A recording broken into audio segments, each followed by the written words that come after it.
সমিতির অবস্থা খুব একটা ভালো না, বিভিন্ন সমস্যায় জর্জরিত। তারপরে আমার দুস্থ আলী নির্বাচিত হয়েও তিনি এই ক্ষমতার চেয়ারে বসতে পারেননি ফ্যাসিস্টদের কারণে।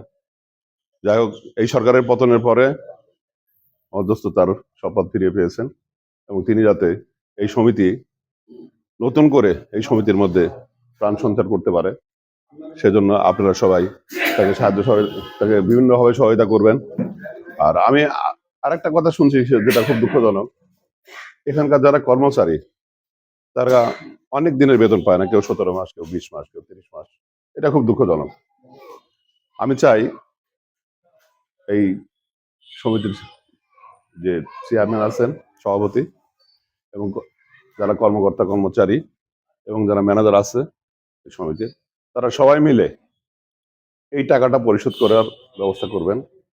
কারণ আমাদের ধর্মীয়ভাবে বলা আছে যে শ্রমিকের ঘাম শুকানোর আগে তার মজুরি দিয়ে দাও, পারিশ্রমিক দিতে হয়। এটা খুবই দুঃখজনক এবং লজ্জাস্কর এই সমিতির জন্য। আমি আশা করি আগামী দিনে আপনারা বসে এনাদের পাওনাটা পরিশোধ করে দিবেন। আর আপনারা সবাই আমার দোস্ত আলীকে সহায়তা করবেন যেন তিনি নতুন করে আবার এই সমিতিটাকে দাঁড় করাতে পারে। এই লক্ষ্যে আপনারা সবাই তাকে সহায়তা করবেন। আর যেটা রফিক সর্দার, ছোট ভাই রফিক সর্দার, আসাদ, ওনারা বলছে আমাদের দল যদি ক্ষমতায় আসে আমাদের থেকে কোনো কার্পণ্য থাকবে না, আমরা সার্বিক সহায়তা আপনাদের করবো ইনশাল্লাহ।